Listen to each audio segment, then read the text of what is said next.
လုပ်ဖို့လိုတယ်တဲ့အဲ့တော့ကျမဒီတိုင်းပဲပြောချင်ပါတယ်ကျမတို့အလုံးနဲ့ကိုယ်တိုင်းပြည်ကိုပြန်ပြီးတော့တိုးတက်အောင်လို့မြင့်မားအောင်လို့ကူညီရမယ်အဲ့လိုလုပ်တဲ့အခါမှာကျမတို့ခွဲခြားပြီးမြင်ရမယ်နောက်ဆုံးကြတော့ဘာလဲဆိုတော့တန်ဖိုးထားပဲဘာကိုတန်ဖိုးထားမလဲလူတိုင်းဟာလောဘဒေါသမောဟဆိုတာရှိကြတယ်ပေါ့နော်အဲ့တော့လောဘဆိုတာဟာရိုးရိုးလေးပြောရင်လူချင်းမှုပဲလူချင်းတတ်မဲ့မှုဒါပေမဲ့နော်ဘဝမှာကိုလူချင်းတာအားလုံးမရနိုင်ဘူးစွန့်လွတ်ရမှာရှိတယ်ဒါကိုယ့်ဘာကိုဆုံးဖြတ်ရမယ်ကိုဘာကိုစွန့်လွတ်မလဲကိုအတန်ဖိုးအထားဆုံးဟာဘာလဲမစွန့်လွတ်နိုင်ဘူးအလောက်အောင်တန်ဖိုးထားတာဟာဘာလဲအဲ့ဒါကိုကြည့်ပြီးတော့မှ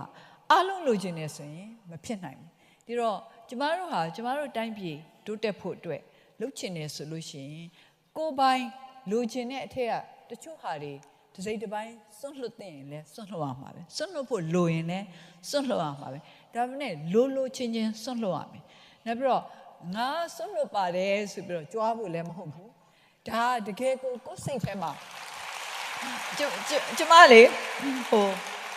အင်တာမစွန့်လွတ်အနေနာခါမှာလေဆိုပြီးကိုပြောတဲ့လူတွေကိုခတ်ကြောက်ပဲဟုတ်စား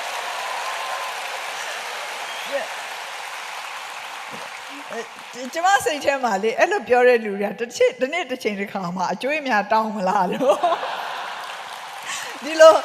လှုပ်ပေးခဲ့လို့ဒီလိုဆုံးလုပ်ခဲ့လို့ဒီလိုပြန်ပြီးတော့ပေးပါလို့အဲ့လိုတောင်းမလားဆိုပြီးတော့အဲ့လိုစိုးရိမ်မှုတွေရှိတယ်ဒါကြောင့်မလို့ကျမကိုအနစ်နာခံနေစားဖြင့်ပြောရင်ကျမနည်းနည်းမျက်နှာပူတယ်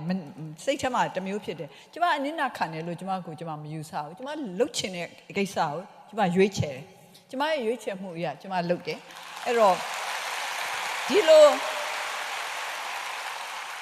လုပ်နိုင်တာကိုပဲကျေနပ်တယ်ဒီလိုလုပ်ရလို့အမြဲစိတ်ချမ်းသာတယ်လို့တော့မဟုတ်ဘူးပေါ့နော်ဒီလိုလုပ်ရတာလဲသူ့ဒုက္ခနဲ့သူရှိတာပဲဒါပေမဲ့ကိုရွေးတဲ့ဒုက္ခပဲကိုရင်ဆိုင်လိုက်ပေါ့ဟုတ်လားအဲ့တော့ရွေးချယ်မှုထဲမှာအဲ့ဒါလည်းပါတယ်လေရွေးချယ်ပိုင်ခွင့်ထဲမှာလည်းကိုရွေးချယ်ခြင်းတဲ့ဒုက္ခတော့ကိုယ့်ဟာကိုရင်ဆိုင်ရမှာပေါ့အဲ့တော့ကျွန်တော်တို့ဒီဟာအဲ့ဒီရွေးချယ်ပိုင်ခွင့်ကိုမှန်ကန်သုံးဖို့လိုပါတယ်ရွေးချယ်ကြပါဘလောက်ပေးမလဲဘလောက်ယူမလဲဘာတွေပေးမလဲဘာတွေယူမလဲကျမတို့နိုင်ငံအတွက်ဘာလုပ်ပေးခြင်းလဲအခုကျမတို့နိုင်ငံကဆင်းရဲတယ်ဆိုပေမဲ့လေတခြားနိုင်ငံတွေမှာမရှိတဲ့တန်ဖိုးထားမဲ့အရာတွေလည်းကျမတို့နိုင်ငံမှာရှိပါတယ်ဒီဟာတွေလည်းမမေ့စေချင်ပါဘူးဒါလည်းကျမကလေးတွေနဲ့ဆွေးနွေးနေတဲ့အခါကျတော့ဥပမာဆိုလို့ရှိရင်မိသားစုနှွေးထွေးမှုအချင်းချင်းလူသားချင်းအချင်းချင်း